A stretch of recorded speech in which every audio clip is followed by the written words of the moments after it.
My name is Marco Dominic Gonzalez. March 20, 08:37 a.m. I wanted to, I'm a huge fan of American Idol. I've watched every season from the first season. I used to work in a restaurant where the manager was a musician, so he would put it on at night, and all the customers would come, and we'd all watch American Idol, dude.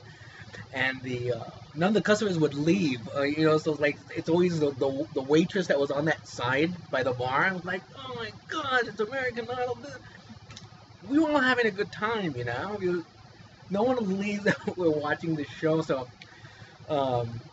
and thank God the manager says, no, I want to watch American Idol, and the customers come, and they do. And what's funny is that was like a hangout place for all those contestants over the years. So they would even come in that were on the show at the time.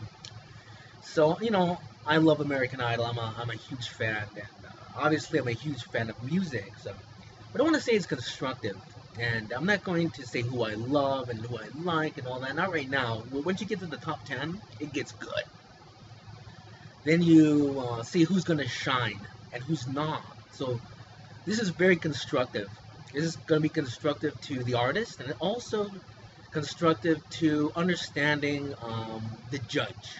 Because at the end of the day, those judges are where you want to be. Each one of their critiques is valid, and you have to take it as that. I don't, when people were jamming Harry for getting too, they're saying he's mean or that kind of thing. My thing is this: at this stage in the game, you need somebody to just tell you straight up, this is it, and it going to affect. It should affect you. He's gotten nicer. It's like, I guess they had a talk with him, and they must have said, be more constructive and be, you're being mean. And you know what? Tough shit. You take it, because each one of his critiques is right on. He's going right to the source of the problem. And I love J-Lo and Keith, because everyone has their own personality, but each one of their critiques is valid. Because you have to understand something about a human being. When they're listening to a song and they're trying to say, okay, this is my critique on a song, they're going to one place in the song. Each one of them. In their mind, they're going to one spot.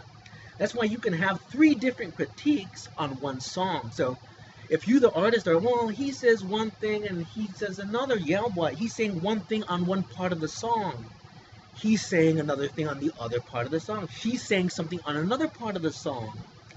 Because my mind always, when they do their critiques, my mind always goes to, I know what part of the song you're referring to. I know what part of the song you're referring to. You as the artist have to do the same thing. Not doing that, not taking that as how important that information is why they were talking about it when, I think it was at about 8 o'clock, halfway through the show.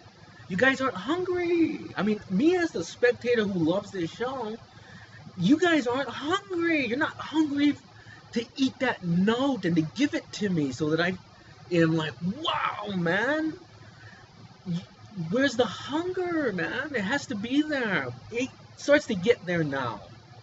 So really my, this video is, and I'm going to give you something constructive as an actor. Even though I'm a connoisseur of music, I don't have the expertise like Harry Connick Jr. has, but I understand it from an actor's point of view.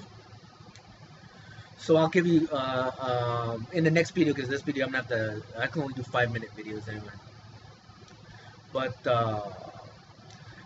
I don't know how it works when you go behind the scenes and you have your vocal coach. I don't know if they're writing down what the judges say and then we go over those things. I don't know, but you as the artist need to have somebody there to say, okay, write down everything that each judge says. I'm going to take that note.